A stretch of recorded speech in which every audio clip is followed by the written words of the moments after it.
following program is sponsored by Friends of Life Outreach International. After I came home from combat, I'm still dealing with some pretty traumatic PTSD. Yeah. And I remember I was out till bar close one night and I had really reached the end of myself. And I got home at 3 o'clock in the morning and I was, considering taking my life. I did not want to die. I just didn't know how to keep going. And I was in so much pain. Right. Iraq veteran Ben Peterson shares how healing from his own trauma has helped others with theirs. Next on Life Today.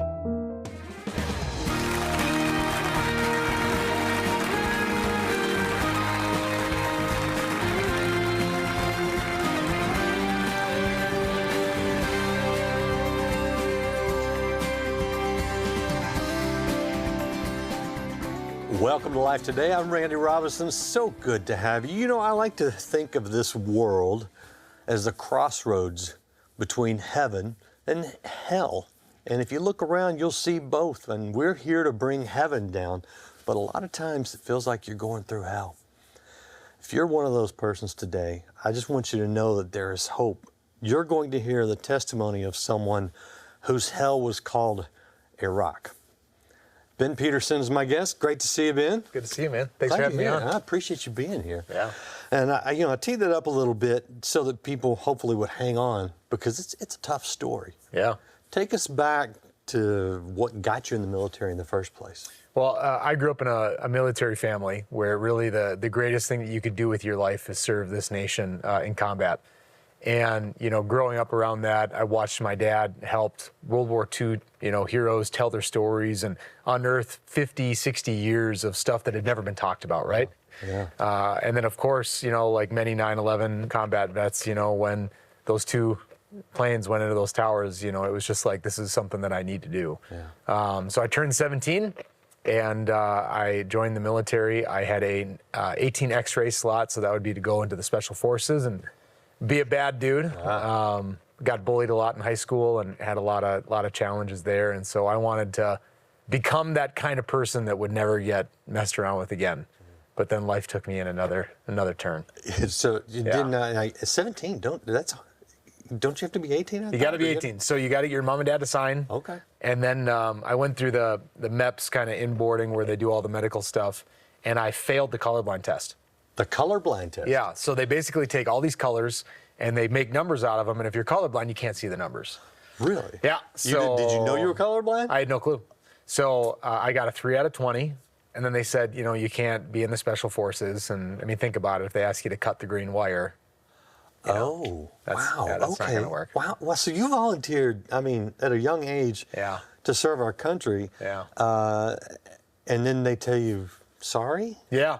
And do? the only job, so they offered me 2 jobs. They said you can be an administrative specialist, and then they said, you can be a chaplain's assistant.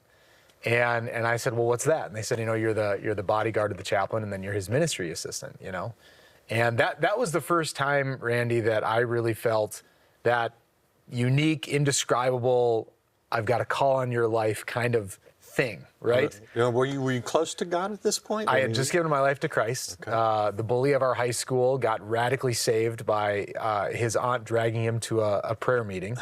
And literally this guy goes from, complete terror, like Saul to Paul conversion, right. turned our high school upside down, and he led me to Christ. Wow. So that was like a month before this. Wow. And then I met this, and they're saying, do you basically want to be in the ministry in the military? And that's where I felt God saying, I've got a calling on your life. So you go in as a chaplain's assistant. What happens then? Yeah, so we deployed to Iraq in 2008, 2009. We were a combat aviation brigade, so we flew medevacs, gunships, taxi cab rides in between bases. And so, if an infantry unit's out on the ground and they run into something they can't handle, which they typically do, they call in, the gunships. If they get hit, they call in, medevacs, or you've got, VIPs that are running around bases. And so we were supporting the ministry of all the guys who do all that and make all that happen. And on the 6th day of our tour, we hadn't even replaced the unit that we were there to replace. And one of our Chinook helicopters went down and 7 of my guys were killed. Oh. And so I was, woken up by my chaplain at 3 o'clock in the morning saying, we've got a fallen angel. And, we've got 7 KIA, and these were guys that we trained with that, fathers, husbands, brothers, and it was devastating. And so, we went through that. We did the memorial service the next day. And then the day after that, it was like it never even happened. Because when you're in a combat zone, you have to get right back to work and there's no time to grieve. Well, what did that do to you, though? Oh, man. So there's just, there's a shame that hits you. There's a guilt that hits you of I'm still alive and you have this loss. And then when you don't have time to really process it or talk about it, and no one wants to talk about it, it just gets shoved down. And so, I had to learn to just shove things down and keep going. So week after that, an E7 who was a day from going home walked into a porta-john and blew his head off. So then we did the memorial service for those guys. So, literally within a week, doing multiple memorial services and, holding space for that MP unit and supporting them. And, I was on more of the ministry side of things. And so it was really the fallout of these experiences. Then, a few months after that, we had a suicide bomber that walked into a school that was right outside of our base and blew himself up. So that was a Shiite Sunni thing, between their two religion sects. It had nothing to do with us. But they went in there and did that and, killed several dozen kids and wounded many more. And that local town did not have the capacity to handle a mass casualty of that size. And so, a bunch of our, base QRF teams went and got those kids that survived, brought them into our on-base hospital where I was with my chaplain and I was in the ER with those kids. What did you see? It was like time stood still. You're just going there, you kind of know, what you're getting yourself into. But, when I saw a little girl with half of her face missing, and it was pretty surreal, man. Like she was standing there in the midst of all this chaos, holding, I think it was her older sister's hand, and there was a little boy near her, and she just had half of her face missing, and she was just standing there completely calm, waiting to be helped. Jeez. And I remember just sitting there staring at her, and it cut my soul. That was probably one of the worst things I've ever seen. Yeah, well, so here's the question, because, I talked about, heaven and hell, right? We got it all here. Yeah. And you were, at least in theory, a representative of heaven in a military situation. But here you are, looking at the results of hell, devastating people. What does that do to your faith? What does that do to your emotions? Yeah, so many of the issues that we have with veterans and PTSD and things like that can come down to basically two areas. Trauma that you've experienced before going into combat, and then isolation and removing yourself from the tribe post-combat. So when it comes to your, average military person, about 60% of those who join the military, Randy, have a past of physical or sexual abuse. And, I grew up in a home that was pretty emotionally insane. I had some, sexual abuse that happened when I was a little boy, not from my family, but at a daycare. And, my dad had a mental breakdown when I was 17, had all kinds of he had obsessive compulsive disorder. And so I came into the military already with a very emotionally unhealthy way to process what was going on inside of me. So then you go to combat, right? And then you get out of the military. And the thing about the military is it is the closest thing to America that you're going to find is a tribe. Our culture is more individualized than any other nation in the world. And so when you pull a veteran out of a true tribe where you eat and you sleep and you live and you breathe together and you put them in America, that's part of the reason that we have the trials that we have. So then, after I came home from combat, I began having nightmares and tremors in the middle of the night that I was murdering children. And it was horrific. And I never pulled the trigger my entire year in combat. We were out on countless missions but I just wasn't in any of those scenarios. And yet I'm still dealing with some pretty traumatic PTSD. I was young in my faith. I'd been recently saved and really hadn't kind of found my true footing. And so I really was just like, man, God hates me. Look at the family I grew up in, look at the situation I grew up in, and I just didn't know how to navigate it. Did you respond in any right ways early on and to cope with those first few months really came down to drinking and going to the bar. And how'd that work out for you? It didn't last long. And I think that's where, I think all of us, we kind of have a Jesus tank, in our souls. And if you walk away from it, that tank just starts to go down, right? And I definitely hit that point, and I remember I was out till bar close one night, and I had really reached the end of myself. And I got home at 3 o'clock in the morning, and I was, considering taking my life. I had a handgun, and I did not want to die. Right. I just didn't know how to keep going, and I was in so much pain. Right. And I called a mentor of mine at 3 o'clock in the morning, Randy, and he picked up the phone, and I was just choking out tears, and I'm just saying, why is this happening to me? What is going on? And he began to talk to me about the disciples and about how when they lost Jesus, they felt the same way. They didn't understand why he had to die. He told them countless times, but they didn't get it. Yeah. They wanted a warrior, a hero, a David-like king to come and set Israel free. Yeah. But that's not what he did. He came and he laid his life down and he died for the sins of man. And Scott said, after Jesus died, and the disciples were just in the upper room broken, right? He said, that's where you are. You're in a place where you don't understand why you're going through what you're going through.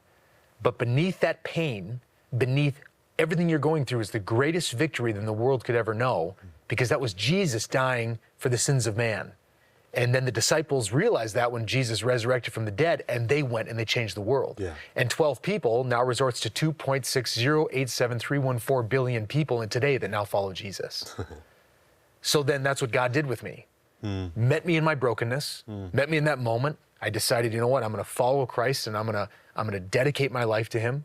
And he's used me to go on and touch a lot of people and use my story to really bring a lot of healing. Yeah, well, and I want to talk about that, but I got to say real quickly, if you're watching and you're at that point of hopelessness, you're in that upper room of brokenness, there is someone who will talk to you right now. We have a prayer line that's available for you. Come on. And it doesn't, you can be military, civilian, it doesn't matter, because the heartache is the same. The hell is the same, but Jesus is the same. He wants to rescue you from that desperation that you're in. So call somebody right now. Call that prayer line. And somebody will just believe with you, encourage you, pray with you, because what Ben went through, the difficulty that he's been through and he's seen, that desperation, that rock bottom, when he made that turn to Christ, that's when it turned around. And you're going to hear a little bit about what he's doing today. But if you're at that point, you got to reach out. Reach out to someone else. Reach out to Christ above all. And you can have that new start and that hope and that purpose and that peace. So do that right now. Now, Ben, since that time, you really, I say purpose, peace, hope. I mean, is that true for you? Yeah, yes, sir, absolutely. What are you doing now? Yeah. So in 2016, I founded Engage Your Destiny, and we really set out and how can we engage with our military, our veterans and their families, and lead them into a life of destiny.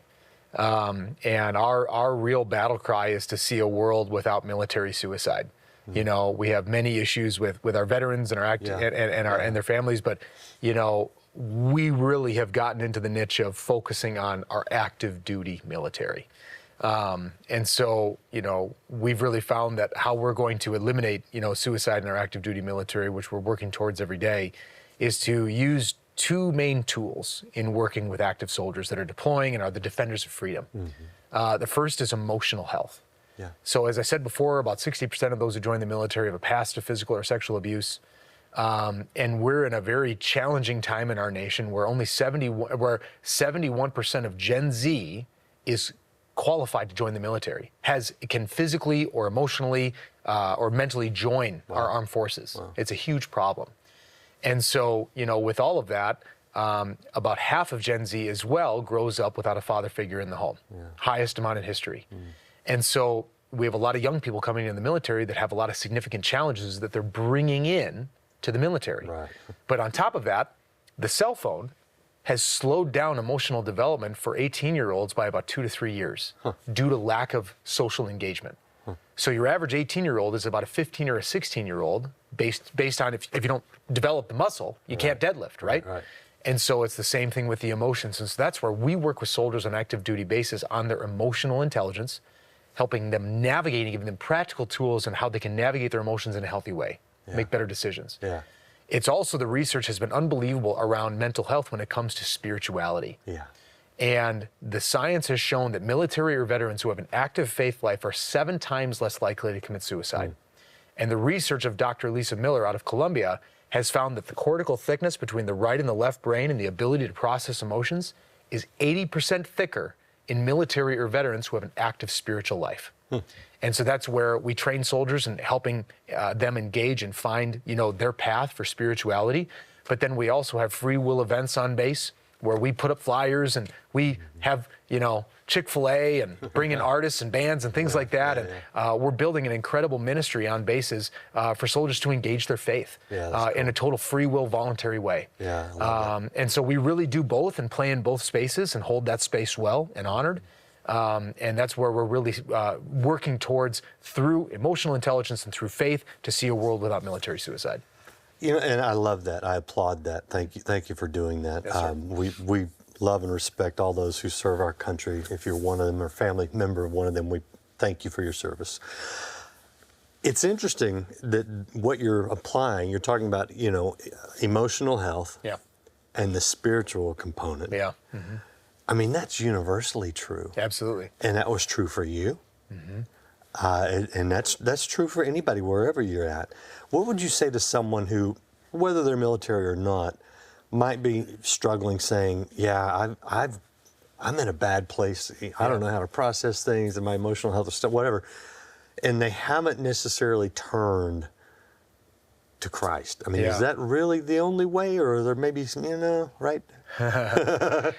Well, this is a very powerful question, because it's what Christ does to the soul of a man, how Jesus transformed your life, but then also the tools that we're given through giving our life to Christ that is a part of the journey to heal, right? And so for me, I gave my life to Jesus. He's the way, the truth, the life. No man can come to the Father except through him. He will bring heaven to your hell all day long. He will fight for you. He is the warrior of our souls. And so many people, if you're watching this and you're going through hell in your soul, you don't need to be told you're going through hell in your soul. You're experiencing it. And by encountering Jesus, he's the one who takes the hell that's in your soul and he brings heaven into it in life, right? And that's unequivocally the answer. But then also on top of that, there's a journey where there's wisdom in a multitude of counselors. Community. And I had, after I got married, I had to go on a real journey where, marriage will bring out some of the best and the worst in you, if you know what I mean. And I'll tell you what, that first year of marriage was tough, and facing my own selfishness. And I remember my wife and I, we got into counseling pretty early on in our marriage, realizing, you know what, let's get ahead of this. We're having troubles with communication, and there was a lot of trauma coming up of stuff I'd never dealt with. And so that's where I just really want to encourage us in this day-to-day. Don't just isolate yourself and your faith away from processing in community with people the things that you've gone through in a healthy way. Does that make sense? Absolutely. And that's I'll beat that drum all day long. And I used to be the guy out on the streets, winning people to Christ, praying for the sick, all those kinds of things. And I still live by that lifestyle. But I'm also like, I need to sit down with someone and process the things in my mind that I don't want to share with other people. The darkness that comes out. And that we need to face in all of us and work through in our mind and in our hearts so we can be whole. And salvation means wholeness. It is the process of becoming whole in the things of God and in our minds and in our hearts. So true. And it is a process. And it is a journey. So wherever you're at on the journey, be encouraged. Just keep going in the right direction. Listen, if you want to know more about Ben and his ministry, it is called Engage Your Destiny. Also, the name of Ben's book, which is available wherever you get books. You'll find out more about his testimony as well as what God is using him to do in the lives of others right now. And by the way, one of the secrets on this journey to wholeness is being involved in the lives of others. When someone's going through hell, they need a little heaven. You can be that heaven today for someone. Watch this and you'll understand. I'm here with Joetta in Liberia, and we've been listening to her story. She's been married 24 years. She loves God, and yet she is a mother who, like so many of you watching, understands and has experienced the grief of the loss of a child. We drink from water that is unsafe, and it has caused the death of my child. My son was only 13 years old when he died. He was very smart and he loved playing sports. One day he woke up and complained about bad stomach pain and that the water he drank is hurting his stomach. He said he couldn't stay home from school that day because he had a test in team practice later on. Then that afternoon, I saw a group of students walking to my house and they were carrying my son. I said, "What's going on?" My son was very weak from vomiting and diarrhea, and soon after that, he stopped breathing. I beg you, please, please, help us get clean water in our village. I think of a mother who would sit on a porch and wait for her son to come home from school. But my heart just aches today for Joetta. We don't know what's going to happen for the rest of the kids here unless we can somehow bring water for life here. And I believe that God's given us the technology and the resources and the compassion to do whatever it takes to bring those rigs to villages like this here in Liberia and all over the world. It is impossible for these families to fix this on their own. It's impossible. We need your help.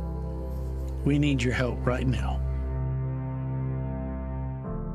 A lot of people watch that and they say, why would they drink that water? Well, they don't have a choice. So you might say, well, why don't they boil the water they do have?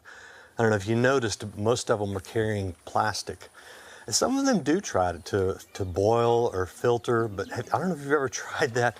It is very, very difficult. Some of you might think, well, why don't they just dig deeper? You can't. The reality is you can't dig deep enough with a shovel or with your hands to get to the clean water. So my question would be, why don't we help them? We have the ability. We have the trucks that we can roll in to places like that and drill deep enough to get fresh, clean water. Problem solved. I know this because we've done it over the years. It's been like 25 years now since we've been doing this. We've drilled over 8,000 wells, and you may think, well, okay, sounds like you're doing pretty good. Yeah, well, what we've proven is that when you partner with us and the people in the mission field, we can turn a situation around. It's a big problem, but it's a simple solution, and the answer is you. Here's the breakdown on the financial side, just so you know. $48 will basically give 10 people water for life. It's about 70 years. We're basing that on the average cost of a well being $4,800, and it's serving on average about 1,000 people in a village and the surrounding villages. They'll walk for miles to come get clean water, believe me. $144 will basically provide that water, that clean, life-giving water, for 30 people. And we put it in those terms just so you get an idea of the power of your finances when put to good use in a way that is proven. And let me make this point very clear, because there are a lot of people doing a lot of good work. I applaud anyone out there providing clean water to people in need. But when we go into a village, we don't just give them drinking water. We give them the water of life. We demonstrate the gospel in word and deed. We give them clean water so that their body can be healthy. We preach Jesus Christ so that their spirit can live forever. So I'm asking you today, will you join us in this very effective, very simple, very easy to do outreach? Go give clean drinking water to people who are dying from dirty water. You can do that today. Go online, go to the phone, make the best gift you can, and together, let's give more people water for life. Every day, thousands of lives are lost to a waterborne disease, and nearly half of those are children under the age of 5. Through Mission Water for Life, now in its 25th year, you can give mothers hope and children a future as we provide clean, life-giving water for thousands of children and their families before it's too late. With your gift today, you can help drill and establish 350 water wells this year. Your gift of $24 will help provide clean water for 5 children. A gift of $48 will help provide for 10, and $144 will help provide life-giving water for 30 people for a lifetime. With a gift of any amount, we'll send you the God's Word for My Day devotional set. These 4 seasonal devotionals each contain a daily reading, an encouraging verse, and a thought to ponder for each day of the year. With your gift of $100 or more, you may request the His Word is Life tumbler set. These 2 20-ounce stainless steel tumblers, each inscribed with a scripture, will inspire you throughout the day and help keep your drinks well insulated while at home or on the go. Finally, please consider a gift of $1,200 to help provide water for 250 people, or a gift of $4,800 to help sponsor a complete well, and request our beautiful bronze sculpture, A Cup of Water. Please call, write, or make your gift online. You really can be an answer to prayer today. I hope you'll go online or go on the phone. Make the best gift you can. Ben, man, I appreciate your testimony. Yeah, man. What do you want people to walk away with when they see what you're doing? Maybe pick up your book. Yeah, you know, I wrote Engage Your Destiny as the practical ways that you can live out your God-given purpose. And I think that we're living in a day and age where we need to simplify, get back to the basics, where there's so much noise. And so with the book, you know, we get into the hard topics of suicide, of sexual abuse, of trauma, how to heal from those things, how to overcome from those things, but then also the practical ways that you can really figure out, okay, what has God called me to do, and exercises and prayers to work through those. We want to see more Christians, more people that are filled with God's Spirit living their life of purpose. And so I just encourage everyone, man, go get this book. It's really going to bless you. Appreciate you guys being here. If you want more blessing, more encouragement, go to lifetoday.org. We've got Ben there and lots of other great people that can encourage you in your walk. We'll see you again next time here on Life Today.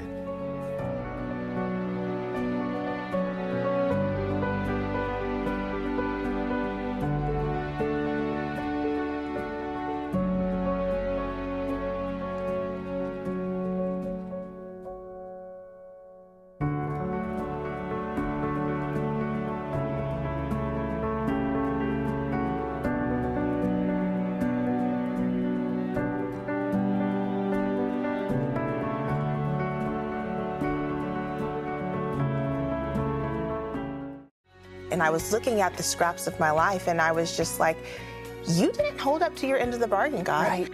Sharia Rush, tomorrow.